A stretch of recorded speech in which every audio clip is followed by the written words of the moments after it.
আমি এখানে এই করতে চেষ্টা করেছি আমার বইয়ে তোমাকে যাই যে দেশে সবাইকে হাতি শুনিয়ে উত্তর আদায় করে ফাতেমা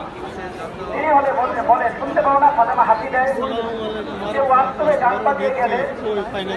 আর রক্ষা নেই সেদিন কোনটা চুপুরে বাপ্পা দিয়ে ওয়াস্ত হতে বের হতে কেঁপে উঠে ফাতেমা বলে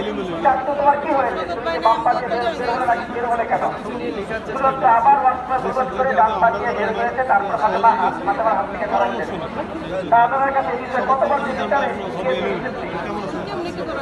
শেখার মূল লক্ষ্য হচ্ছে এই গল্পের মাধ্যমে শিশুকে কিভাবে ইসলামী বা দিনী শিক্ষাগুলো দেওয়া যায় নৈতিক শিক্ষাগুলো দেওয়া যায় যেমন আমার দুই একটি গল্পের একটি জায়গা আছে স্বাধীনতা দিবসে দাওয়াদার রোজা রেখেছে এবং রোজা রেখে শেষ পর্যায়ে তার বন্ধুরা তাকে ঘটনা শুভেচ্ছা জানিয়েছে। এই জন্য আলহামদুলিল্লাহ আমার লেখার উদ্দেশ্য গল্পের মাধ্যমে নিজেরা আমরা একটি ম্যাসেজ সবার কাছে পৌঁছাতে পারি যেন আমাদের সমাজের যে বাচ্চাগুলো বড় হয়ে উঠছে তারা যেন এরকম নৈতিক দিক থেকে দেশপ্রেমিক এবং বীর মতো ইসলামকে মধ্যে বড় হতে পারে এগুলো আমার বক্তব্য। আমি আশা করবো যদি আপনাদের ভালোবাসা পাই